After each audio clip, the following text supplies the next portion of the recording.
Hi there, and welcome back to my Devlog series. In this new episode, I'm gonna change things up a little bit.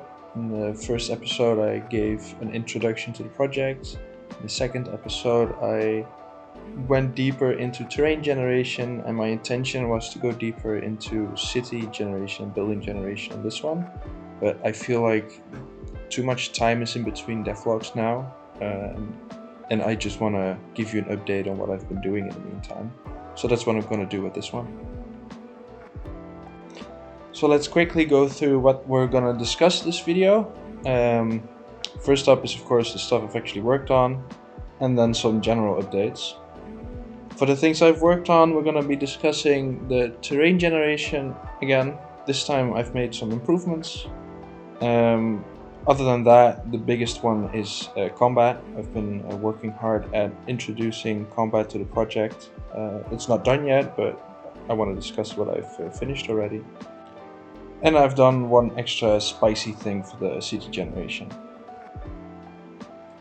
But first up is terrain gen improvements, and let's just dive into the first one, which is a new asset pack I'm using for the terrain outside.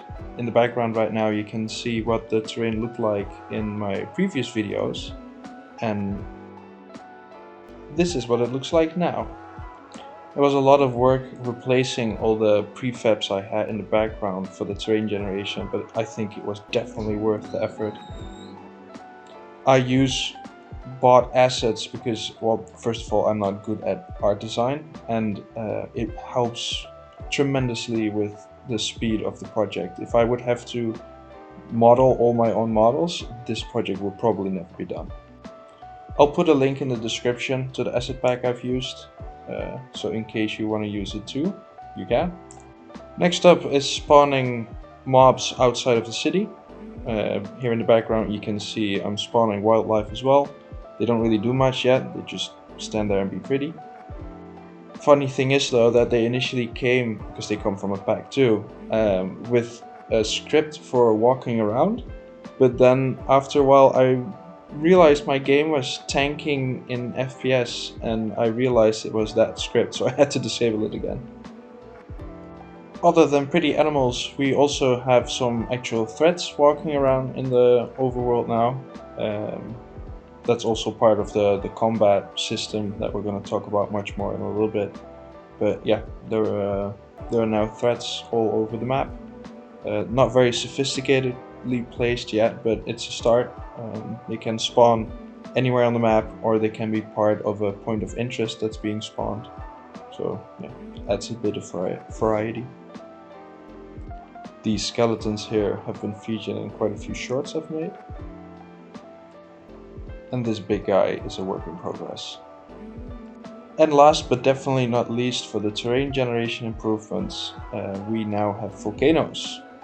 So not every island of course has a volcano, it completely depends on the type of terrain that's being generated, but yeah, if the terrain supports it, a cool volcano is now being spawned. Of course it's very basic still, but there's a lot of potential here, and also a lot of potential to be worked into quests and dungeons, so yeah, really happy with it. Next up is the custom third-person controller. I first used the Unity standard asset pack for that, but I've made my own now. It supports both normal third-person control, but also does lock-on. In order to achieve all this, I'm using Unity's Cinema Machine tools. They work pretty well. Probably have to do some adjustments still to make it feel 100%, but yeah, the setup I have right now is working.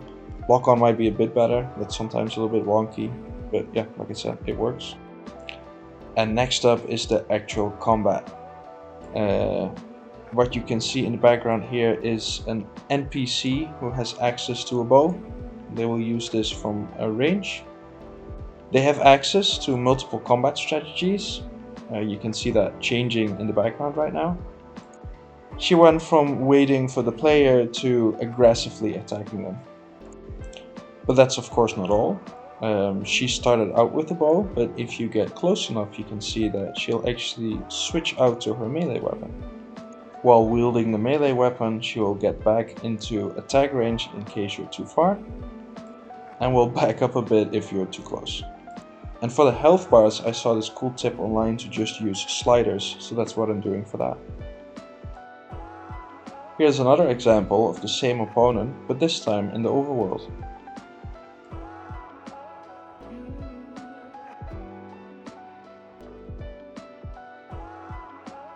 As you can see, also the ragdolls still need a little bit of an improvement. And here's another example of combat, but this time with multiple opponents, spawned at a point of interest. Here you can also see a better display of the dodge rolls that are now also part of the combat. For now, only the NPCs can use ranged combat, so that's something I still need to work on. And of course, the big elephant in the room is magic. Haven't worked on that yet because I'm not entirely sure how I want to do that. We'll do that a little bit later though. That was it for combat. Then we get to our last improvement that I'm going to discuss in this devlog, which is the introduction of marketplaces in the big city. Of course, also random every time the world is generated to provide some unique experiences. And in my opinion, it just really livens up the place. I first had NPCs going to shops inside of stores. You couldn't really see them then, now you see them walking outside.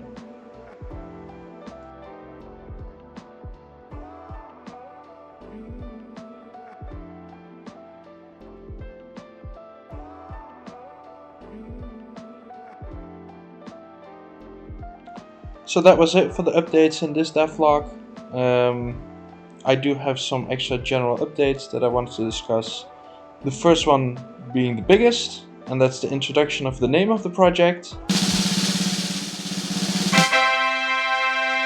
It was quite hard for me to settle on something, but I feel really good about Prophecy Island. There's a reason lore-wise for it as well, but I'm not going to spoil that now, of course. On another note, I've started up my Gophi page, so if you're really passionate about a project and you want to buy me coffee or donate towards a specific goal, then you can do that there. The goal I've set up right now is this Steam page, so that's going to be nice having that up once that's met. So yeah, check it out if you can. And that brings us to the end of the episode where I discuss what I'm going to be doing in the next few weeks and what I'm currently still working on. Currently I'm still working on refining the combat, of course, was kind of a giveaway during the video. And also the marketplace. I have a few issues still where the NPCs arrive at the market stand but then don't really know what to do, so they just keep walking into them. So yeah, that's not good. After those things are finished though, the next big thing I'm gonna be picking up is dungeon generation. That's the last big piece I'm missing. It would be really nice to have a basic setup for that too. So yeah, that's gonna come up soon. For now, thank you very much for watching. You can follow me on Twitter, where I give very regular updates on the project. And of course on here, if you haven't subscribed yet, please do. I post some other updates than just devlogs. I do weekly dev updates and I do shorts about funny stuff I find in the project, like glitches or other funny things. Either way, see you next time.